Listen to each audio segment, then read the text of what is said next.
샬롬, 예수 그리스도의 평강이 이 시간 예배에 참석하신 여러분 모두에게 함께 하시기를 간절히 바랍니다. 함께 찬송하시겠습니다. 찬송가 419장 주 날개 및 내가 편안히 쉬네 함께 찬송하시겠습니다.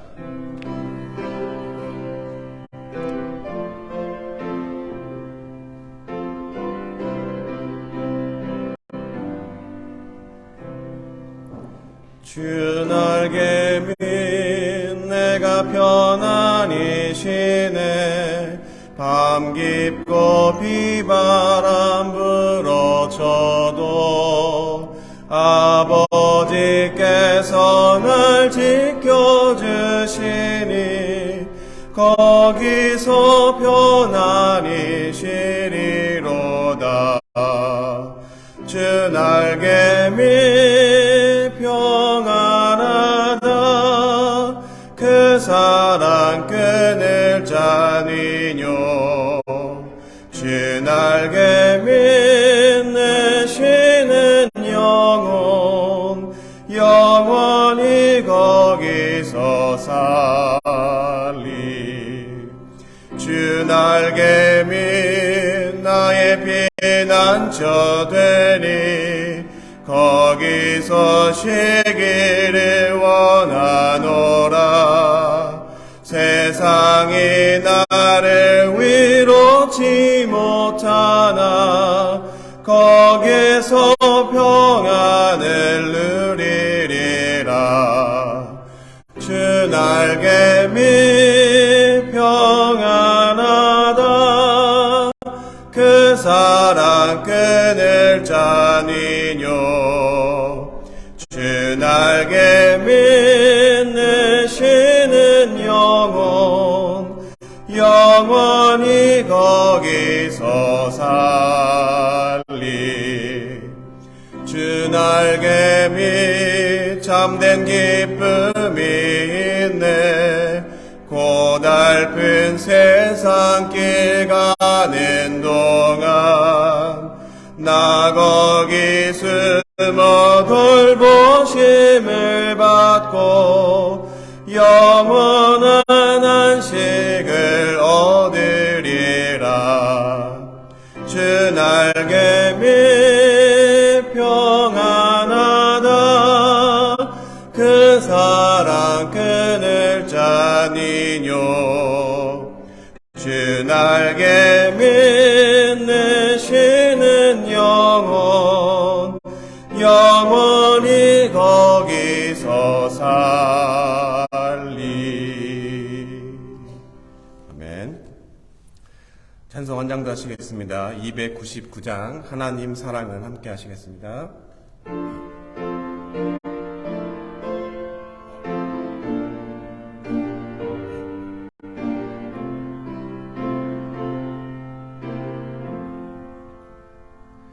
하나님 사랑은 온전한 참 사랑 내 맘에 부어주시사 충만케 하소서. 내 주님 참 사랑 햇빛과 같으니 그 사랑 내게 비추사 뜨겁게 하소서. 그 사랑 앞에는 풍파도 그치며 어두운 맘도 환하니 그 힘이 크도다.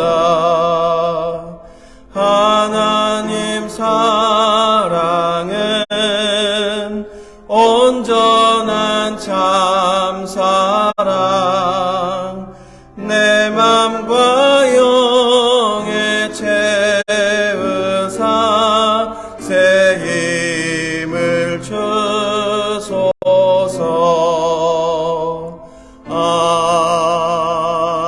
아멘. 이 시간 예배를 위해서 우리를 대표해서 서재호 부교님께서 기도해 주시겠습니다. 사랑과 은혜가 풍성하신 아버지 하나님, 지난 한 주간도 저희와 동행하시며 저희를 지켜주시고 오늘 주일을 맞아 아버지 안에 나와서 찬양과 기도를 드릴 수 있도록 허락해 주시면 감사드립니다. 아멘. 아버지 하나님, 저희가 아버지 하나님의 자녀로서 성실하게 살아갈 수 있도록 인도하시고 저희가 아버지 하나님의 믿음을 굳게 아버지 하나님에 대한 믿음을 굳게 가지고 갈 수 있도록 인도하여 주시옵소서. 아버지 하나님, 오늘 어느덧 결실에 맺는 가을이 왔습니다.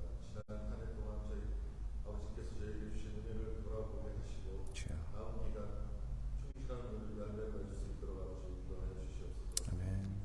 오늘 말씀을 전하시는 전도사님께 성령님 함께 하셔서 그 말씀을 힘을 주시사 그 말씀을 듣고 또 저희가 한 주간 힘차게 살아갈 수 있도록 인도하여 주시옵소서. 아멘. 오늘 예배를 아버지께 부탁드리며 사랑과 은혜가 풍성하신 우리 주 예수 그리스도의 이름으로 감사드리며 아멘. 네, 기도 감사합니다. 오늘 말씀 함께 보겠습니다. 요한복음 12장 1절부터 8절입니다. 10월달부터 계속 영어 예배 설교 본문과 일치하는 구절을 가지고 한국어 설교하고 있습니다. 요한복음 12장 1절부터 8절입니다. 한 목소리로 함께 읽으시겠습니다. 6월절 엿새 전에 예수께서 베다니에 이르시니 이곳은 예수께서 죽은 자 가운데서 살리신 나사로가 있는 곳이라. 거기서 예수를 위하여 잔치할새 마르다는 일을 하고 나사로는 예수와 함께 앉은 자 중에 있더라. 마리아는 지극히 비싼 향유 곧 순전한 나드 한 근을 가져다가 예수의 발에 붓고 자기 머리털로 그의 발을 닦으니 향유 냄새가 집에 가득하더라. 제자 중 하나로서 예수를 잡아줄 가룟 유다가 말하되 이 향유를 어찌하여 300데나리온에 팔아 가난한 자들에게 주지 아니하였느냐 하니 이렇게 말하면 가난한 자들을 생각함이 아니요 그는 도둑이라 돈깨를 맞고 거기 넣는 것을 훔쳐 가미로라. 예수께서 이르시되 그를 가만두어 나의 장례할 날을 위하여 그것을 간직하게 하라. 가난한 자들은 항상 너희와 함께 있거니와 나는 항상 있지 아니하리라 하시니라. 아멘. 오늘 말씀에 앞서서 새로 오신 우리 성도님 환영합니다. 제가 1절, 2절을 다시 읽겠습니다. 6월절 엿새 전에 예수께서 베다니에 이르시니 이곳은 예수께서 죽은 자 가운데서 살리신 나사로가 있는 곳이라. 거기서 예수를 위하여 잔치할새 마르다는 일을 하고 나사로는 예수와 함께 앉은 자 중에 있더라. 오늘 본문에 소개합니다. 6월절 엿새 전이라고 이야기합니다. 바로 본문의 시기는 예수님이 십자가에 달려 돌아가시 일주일 전에 일어난 사건입니다. 먼저 본문이 이전에 어떤 일이 있었습니까? 앞장 11장을 저희가 읽지 않았지만 앞장 11절에 보면 예수님이 죽은 나사로를 살리는 그러한 기적을 행하게 됩니다. 이것이 무엇을 말하고 있습니까? 결론적으로는 죽은 자를 살리신 것은 예수 그리스도가 생명의 주관자이신 성자 하나님임을 증명하는 사건이었습니다. 그리고 오늘 본문 12장에 나사로를 살린 예수님을 대접하기 위해서 마르다와 마리아와 나사로가 잔치를 벌이고 그 자리에 예수님을 초대했을 당시에 마리아가 예수님의 발에 아주 값비싼 향유를 부어 곧 있을 그의 죽음, 장례를 준비하는 사건이 일어나게 됩니다. 그런데 그렇게 그냥 좋게 넘어가면 끝나겠지만 그렇게 넘어가는 것이 아니라 오늘 본문에 어떠한 일이 일어납니까? 사람들이 마리아의 기름 붓는 행동을 꾸짖게 됩니다.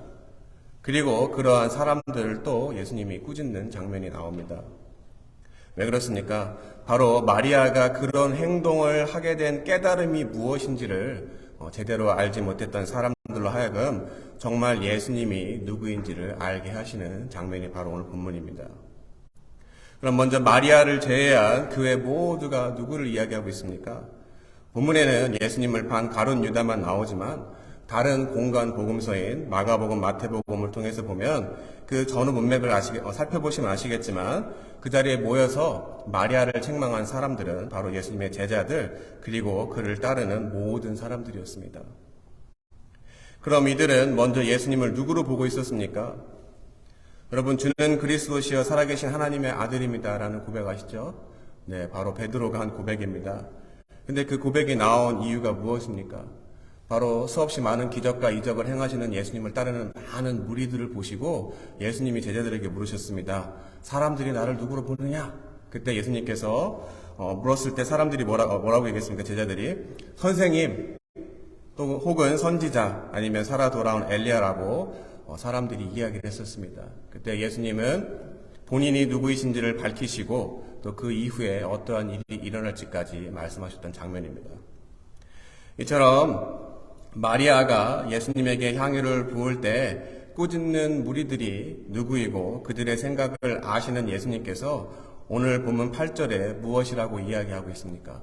8절 같이 보시겠습니다. 가난한 자들은 너희와 항상 함께 있거니와 나는 항상 있지 아니하리라 하시니라. 이 말이 무엇입니까? 제가 예수님의 말 빌려서 제가 제 언어로 표현을 하자면 야, 내가 너희들 마음을 알아. 너희들은 그동안 가난한 자 항상 있었지만 한 번도 돌본 적이 없잖아. 그런데 말은 그럴싸하게 비싼 향유를 팔아서 가난한 사람을 돕는다고? 왜? 너의 행위를 통해서 너의 의를 내세우려고? 야, 평소에는 도와주지 않으면서 이제 와서 그런 소리 하고 있어? 혹시 여러분 중에서 가난해서 못 도와줘요 라고 이야기하시는 분들이 있습니다. 하지만 여러분 부자가 되면 도와줄 수 있을까요? 제 경험에 비춰보고 주변에 보면 가난한 사람은 가난한 사람이 돕는 경우가 대부분이고 돈이 문제가 아니라 사람의 마음의 문제인 것을 많이 보게 됩니다. 신명기 10장 19절에 이렇게 이야기합니다. 너희는 나그네를 사랑하라. 전에 너희도 애굽 땅에서 나그네 되었음이니라. 하나님이 이 신명기 본문을 통해서 말씀하신 명령이 무엇입니까? 나그네를 사랑하라고 이야기합니다. 나그네 누구입니까? 바로 모든 민족 중에 가장 약한 이스라엘. 그 약함 때문에 하나님이 이스라엘 백성들을 택하셨습니다. 그리고 그들을 불쌍히 여겨주시고 그들을 구원한 것을 사람들에게 기억하고 다른 사람들을 긍휼히 여기라고 하나님께서 명령하셨습니다. 그런데 사람들이 어땠습니까? 결론적으로 오늘 본문에 예수님의 꾸지람을 들은 자들이 어떤 사람입니까? 바로 가난한 사람을 돕지 않는, 긍휼을 베풀지 않는 사람들이었습니다. 바로 하나님이 명령하신 계명인 긍휼을 잃어버린 사람들이고, 그리고 계명을 잃어버린, 바로 긍휼을 잃어버린 자는 다른 말로 이야기하면 죄인이고, 그러한 죄인에게는 긍휼이 없는 것, 그것은 어찌 보면 자연스럽고 당연한 일일 수도 있는 것입니다. 이처럼 마리아를 제외한 나머지 사람들은 향유를 팔아서 가난한 사람을 도우라고 말은 했지만 실상은 그 동기가 순수한 것이 아니라 긍휼이 없는, 다른 말로 죄된 속성, 죄인으로서 가식과 또는 거짓과 자기 의를 드러내기 위해서 그런 말을 한 것임을 예수님께서는 너무나도 잘 알고 계셨고, 그렇기 때문에 오늘 본문의 8절과 같이 꾸짖으셨습니다. 반면에 그럼 주는 그리스도시여 살아계신 하나님의 아들이라고 고백한 베드로와 또 11장에 마르다가 그러한 고백을 합니다. 그들은 어땠습니까?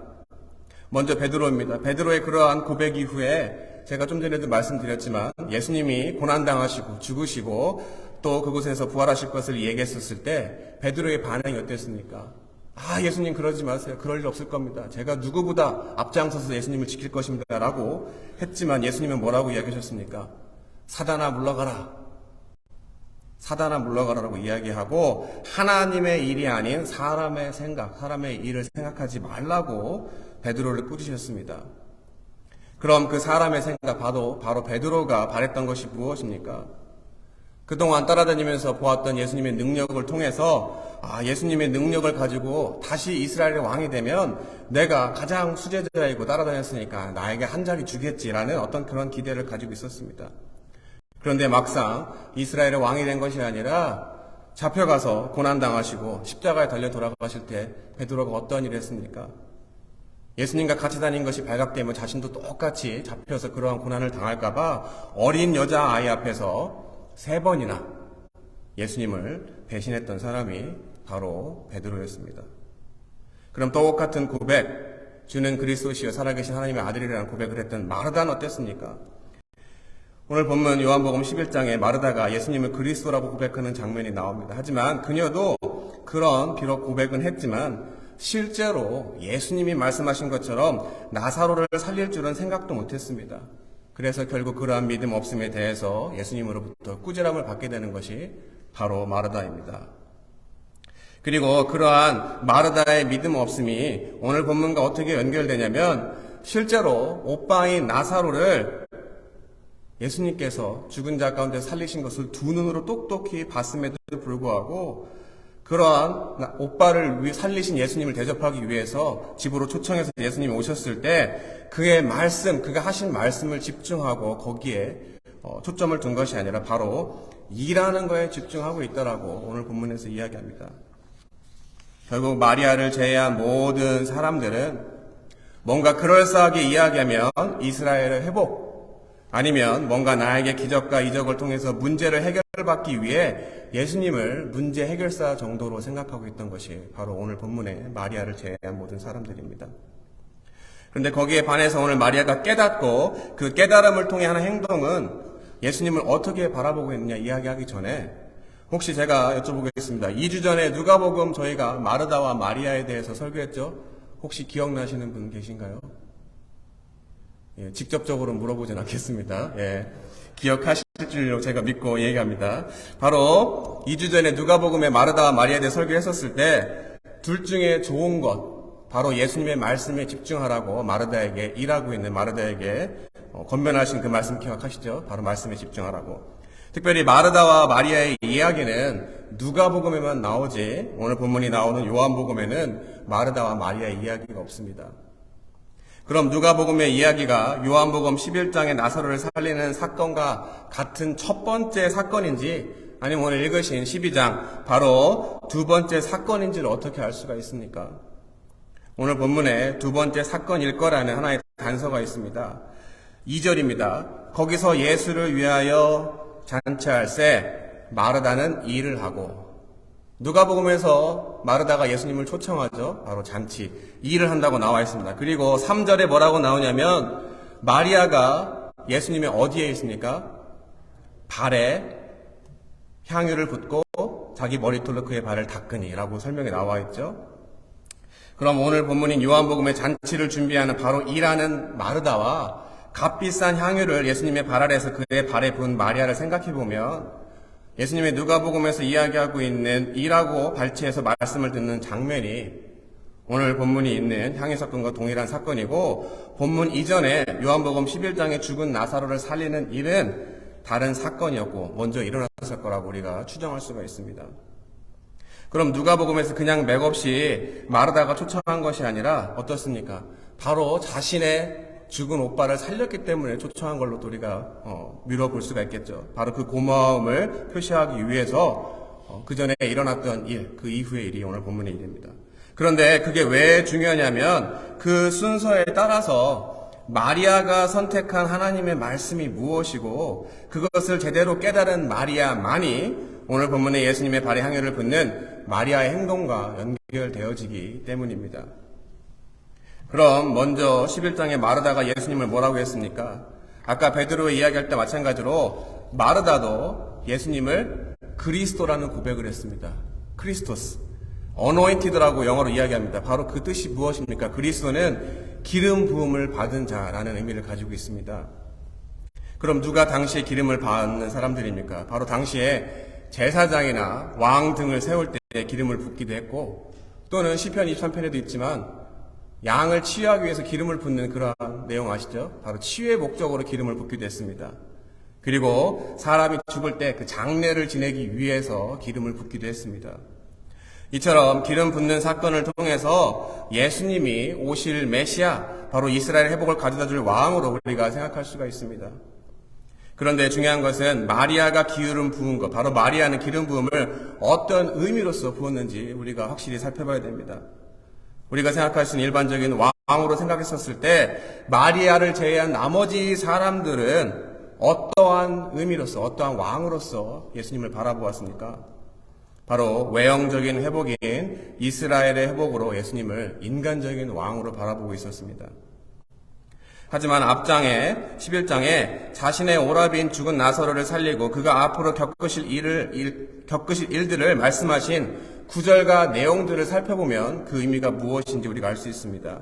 11장 25절, 26절에 예수님이 이렇게 이렇게 이야기하십니다. 예수께서 이르시되 나는 부활이요 생명이니 나를 믿는 자는 죽어도 살겠고 무릇 살아서 나를 믿는 자는 영원히 죽지 아니하리라. 이것을 내가 믿느냐라고 이야기하셨습니다. 바로 인간의 근본적인 문제, 다른 말로 죄의 문제로 죽게 되는 운명의 죽음을 자신의 혈육인 나사로가 죽고 그를 다시 살리신 예수님을 통해서 예수님의 제자들과 그를 따르는 다른 무리들이 생각하는 이스라엘의 왕으로서 바로 외적인 회복이 아니라 사망에서 생명으로 바뀌고 바로 죄인이 의인되는 구원을 이루시기 위해 오신 분이 바로 마리아가 기름을 붓고 있는 성자 하나님이신 예수 그리스도인 것을 마리아는 깨달았습니다. 그리고 그러한 그에게 기름 부음을 통해서 왕으로 기름 붓는 의미보다는 더 중요한 바로 그의 구원 사역을 위한 피날레, 죽음, 바로 장사를 준비하는 행동을 마리아가 할 수 있게 되었던 것입니다. 다시 말해 마리아는 나사로를 통해 보여주신 바로 죽음을 정복한 예수 그리스도가 모든 생명의 주관자 되시는 성자 하나님이시고 그가 다른 사람들이 기대하는 이스라엘의 회복과 같은 육체적인 회복이 아니라 영적인 회복, 바로 죄의 문제, 원죄와 그리고 자범죄를 유일하게 해결해 줄 수 있는 만왕의 왕으로 예수 그리스도를 이해하고 있었습니다. 그리고 그것이 얼마나 가치 있는지를 깨달은 마리아는 당시에 대략 노동자들의 1년 연봉에 해당하는 그 향유를 가격과 상관없이 예수님의 장사를 지내기 위해서 그의 발에 붓고 그의 머리털로 닦았던 장면이 바로 오늘 본문입니다. 여러분, 마태복음에 여러분 잘 아시는 천국의 비유가 나오죠. 밭에 감추인 보물을 발견하고 자기의 모든 소유를 팔아서 그 밭을 샀다라는 그 비유가 나옵니다. 그 감추인 보물이 무엇을 이야기합니까? 그것은 우리가 알 수 있는 바로 복음입니다. 이처럼 천국의 복음은 그 진리를 깨달은 사람은 어떻습니까? 이 세상의 생명보다 귀한 게 없죠. 그런데 그러한 생명보다 더 귀한 영원한 생명을 주시는 예수 그리스도를 통한 구원의 기쁜 소식, 복음을 발견한 사람은 그것이 가장 값어치인 것을 경험하게 되면 그 이외의 세상 것들은 아무것도 아닌 것을 알게 되고 오늘 본문과 같이 향유 같은 것, 이런 것은 아무것도 아니기 때문에 온전하게 주님에게 드릴 수가 있는 것입니다. 그리고 이러한 복음에 관한 마리아의 올바른 깨달음과 그의 행동이 다른 성경 구절에서 이렇게 이야기하고 있습니다. 마태복음 26장 12절부터 13절입니다. 마태복음 26장 12절부터 13절입니다. 이 여자가 내 몸에 이 향유를 부은 것은 내 장례를 위하여 함이니라.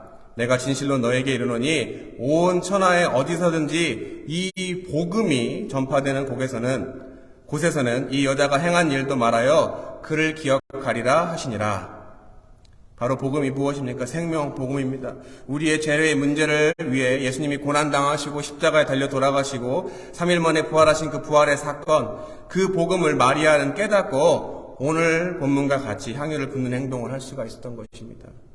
그리고 그러한 마리아를 복음이 전해지는 지금까지 어느 곳에서든 기억되어지는 것이 바로 그녀가 예수 그리스도가 누구인지를 정확하게 깨닫고 그에 따른 바른 행동을 했다는 것을 증명하고 있는 것입니다. 사랑하는 성도 여러분, 예수 그리스도가 누구이십니까? 베드로의 고백을 통해서 그리고 마르다의 고백을 통해서 그리스도라는 고백으로 우리가 알고 있습니다. 하지만 그렇게 입술로 고백을 했지만 베드로를 어떻습니까? 비록 고백은 했지만 바라는 바가 달랐습니다. 그래서 이후에 고난이 왔었을 때 예수님을 배신하게 되었습니다. 마리아는 어떻습니까? 그리스도라는 고백은 있었지만 죽은 나사로를 살린다는 말씀을 믿지 않아 꾸지람을 받고 오늘 본문과 같이 여전히 예수님을 초청하고서는 그 말씀 본질에 초점을 둔 것이 아니라 일하는 거에 집중했더라고 이야기합니다. 오늘 설교의 제목이 깨달은 자의 행동입니다. 오늘 설교의 제목처럼 진리에 대한 깨달음이 있으면 거기에 알맞은 행동, 마리아와 같은 행동에 따라야 진정으로 복음을 깨달은 것입니다. 우리 진리인 기독교는 머리로 이해하고 끝나는 종교가 아닙니다. 내 모든 것과 바꿀 수 있냐 없냐를 가르는 진리입니다.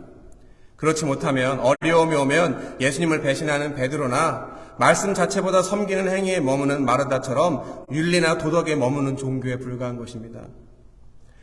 이 시간 모두 복음의 진리를 깨닫고 그에 합당한 열매 맺는 행동을 하며 살아가시는 저와 여러분 되시기를 간절히 예수 그리스도의 이름으로 축원합니다.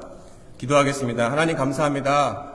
오늘 말씀을 통하여서 진리를 깨닫게 주시니 감사합니다.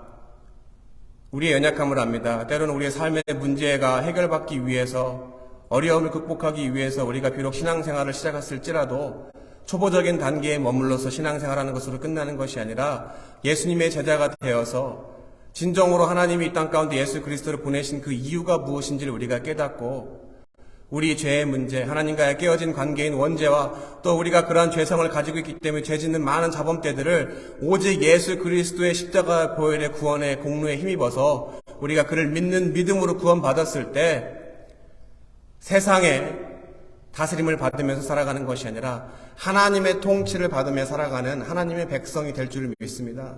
그러기 위해서는 우리의 힘으로 감당할 수 있는 것이 아니라 우리가 간절히 사모하는 마음으로 성령을 사모할 때 우리를 돕는 자인 성령을 보내주시기로 한 그 예수님의 약속을 통해서 성령이 우리 마음 가운데 임해서 성경의 정보와 지식들이 그냥 머리에서 끝나는 것이 아니라 내 가슴에서 정말로 체화되어져서 하나님을 경험하는 그러한 놀라운 성령 체험을 통하여서 우리 삶이 다시 한번 거듭나지고 세상 것들을 따라가며 목표를 잃어버려서 우리가 낙심하고 좌절하고 낭망하는 삶을 살아가는 것이 아니라 하나님 한 분만이 나의 아버지 되시고 나의 삶의 목적이 되어서 그분과 함께하는 삶을 통해서 어떠한 상황 가운데 조건과 상황이 아닌 그분이 나와 함께 하시는 임마누엘의 축복을 우리가 느낄 수 있는 복된 삶으로 인도하여 주시옵소서. 그래서 우리 마음 가운데 날마다 세상에 감당할 수 없는 평안과 감사와 기쁨이 넘쳐날 때 세상 사람들로 하여금 우리의 삶의 모습이 빛과 소금의 역할을 잘 감당할 수 있는 살아있는 복음의 나팔수로 저희 모두를 소중하게 사용하여 주시옵소서. 그럼에도 불구하고 때로는 우리의 연약함을 아실 줄 믿습니다. 우리의 입술로 고백하는 모든 기도의 제목들을 주님 이미 다 듣고 계시고 응답하신 줄 믿습니다. 끝까지 인내할 수 있는 힘 주시고 믿음 주셔서 하나님의 자녀로서 세상 가운데 우뚝 서서 승리하는 삶을 날마다 살아갈 수 있도록 그런 한 주를 살아갈 수 있도록 저희 모두를 주님 함께하여 주시옵소서. 이 모든 말씀 살아계신 예수 그리스도의 이름으로 믿고 감사하며 기도드렸습니다. 아멘. 주기도문으로 예배 마치겠습니다. 하늘에 계신 우리 아버지여 이름이 거룩히 여김을 받으시오며 나라의 임하옵시며 뜻이 하늘에서 이룬 것 같이 땅에서도 이루어지이다.